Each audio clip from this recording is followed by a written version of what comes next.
waa PDS dafa mel ni dañoo xam lu waa Sénégal xamul donte wane ñàkk nañu ci kanamu Cour suprême taxul ñu xaddi ne nañu daañu def lu ñu mën ba élection yi du am donte béy wees na mbuus mais bëgg nañoo xam lu tax ngeen namm li ngeen namm ndax rek Karim Wade mi kenn gisul li mu dul bokk ci élection yi et pourtant ay téeméeri nit pratiquement ñoo bëggoon a doon ay candidat ngir bokk ci élection présidentielle yi ñenn ñi dañu mujj bàyyi désister ñenn ñi amuñu parrainage ñenn ñi ci seggub deuxième tour bi Karim Wade wàcce lañu wàccale alors lan moo tax ñooñu ñëpp accepté dogal bi bàyyi ko ci conseil constitutionnel yéen ngeen ni jamais doo leen ko accepté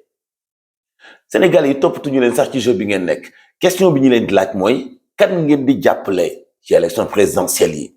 ci bonne coalition ngeen di dem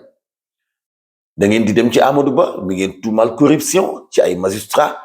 ngir nasaxal candidature Karim Wade wala da ngeen di dem ci Ousmane Sonko mi leen xeetali woon ci élection législative yi bi ñu accepté coalition interwàllu wala fan ngeen jëm jamono ji ñu nekk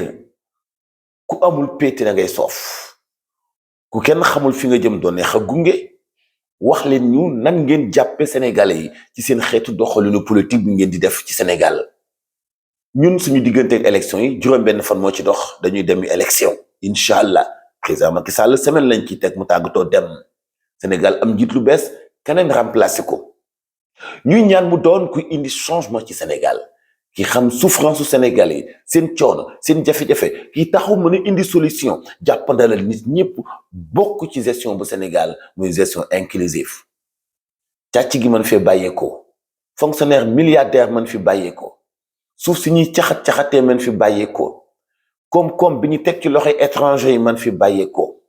ñu dooleel agriculture élevage ak wàllu sécurité Sénégal soxla na ko guddi yi ñu tollu tembe ndax bari na lool ay jafe-jafe yu muy gàllankoor ñi dëkk Sénégal ci seen bopp foogoon nañu ni ak seen expérience ci wàllu politique yéen waa PDS foofu ngeen di xalaat jëmale mais ngeen taxaw bëgg a forcer Sénégalais yi Karim Wade ni moom wala du doon kaneen mel ni réew mi ndonom la foog ngeen soppi aw doxalin bi ngeen fi jógeeg léegi yàggul fukki at ak ñaar dong ci la toll alors boobaak léegi mënu leen fi amaat yenn doole yi bay teg ndawal heureusement bi ngeen traversé législative yi ngeen moye woon ci waa coalition Yewwi ngir tey ngeen toogewaat nii mais loolu sax du problème kan mooy seen leader yéen waa PDS Abdoulaye Wade wala Karim kan ngeen di jàppale sax yéen waa PDS kan mooy ay ay dogal ci seen biir parti boobu sénégalais yi naan nañu bu baax doxalinu politique bi ngeen di def te duñu leen ci fekk si parce que tey xalaat dàq élection ba tax ngay def ay recours amul lu ko gën a catastrophique ci Sénégal tax ngeen ñu lompoñal suñu démocratie tax ngeen ñu lompoñal suñu calendrier électoral mag nag benn yoon lay fot ci ndab du ko tollantiwaat ça suffit nit ñi dañu bëgg changement ci Sénégal nit ñi dañu bëgg baneen doxalin bu méngoo ak ni nga xamante ni bii